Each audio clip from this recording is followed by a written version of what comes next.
शीतल तेजवानीला न्यायालयीन कोठडी झी 24 तासनं उघड केलेल्या जमीन गैरव्यवहाराच्या प्रकरणामध्ये एक महत्त्वाची अपडेट आपण पाहतोय। पुण्यातील मुंढवा जमीन प्रकरणामध्ये एक महत्त्वाची अपडेट आहे।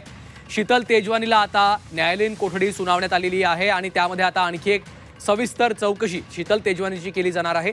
निलेश खरमरे आमचे प्रतिनिधी सध्या आपल्यासोबत आहेत। निलेश, आपण मगाशी बोलत होतो, आता शीतल तेजवानीला न्यायालयीन कोठडी सुनावण्यात आली आहे, काय अपडेट्स आहेत? खरं तर 12 दिवस पुणे पोलिसांच्या पोलीस कोठडीमध्ये असलेल्या शीतल तेजवानीला आज पुन्हा एकदा कोर्टात हजर करण्यात आलं होतं। मात्र या दरम्यान शिवाजीनगर कोर्टाने तिला आता न्यायालयीन कोठडी जी आहे ती सुनावण्यात आलेली आहे। खरं तर आता तिची रवानगी येरवडा कारागृहात होण्याची शक्यता या ठिकाणी आहे। मात्र दरम्यान पिंपरी चिंचवड पोलिसांनी तिचा ताबा मागावा असा अर्ज न्यायालयात केला होता। मात्र त्या दरम्यान आता शीतल तेजवानीने पण अटकपूर्व जामीन या ठिकाणी दाखल केलेला आहे। त्यामुळे आता शीतल तेजवानीची रवानगी ही पिंपरी चिंचवड पोलीस ठाण्यात होण्याची शक्यता या ठिकाणी वर्तवण्यात आलेली आहे। मात्र आता त्यांनी जो अर्ज दाखल केलेला आहे त्याच्यावर उद्या सुनावणी होण्याची शक्यता आहे।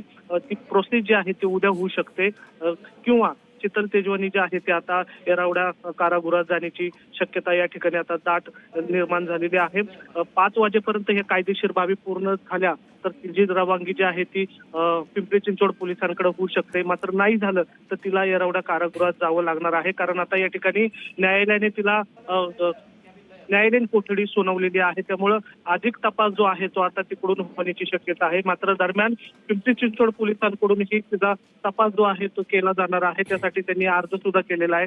मात्र या कायदेशीर बाबी जर बघितल्या तर 5 वाजेपर्यंत पूर्ण नाही झाल्या तर शीतल तेजवानी जे आहे ते येरवडा कारागृहात जाऊ शकतात आणि 5च्या आधी जर झाले तर पिंपरी चिंचवड पोलीस आहेत ते तिचा ताबा घेऊ शकतात।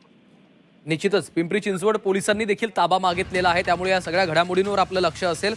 धन्यवाद निलेश या सविस्तर माहितीसाठी।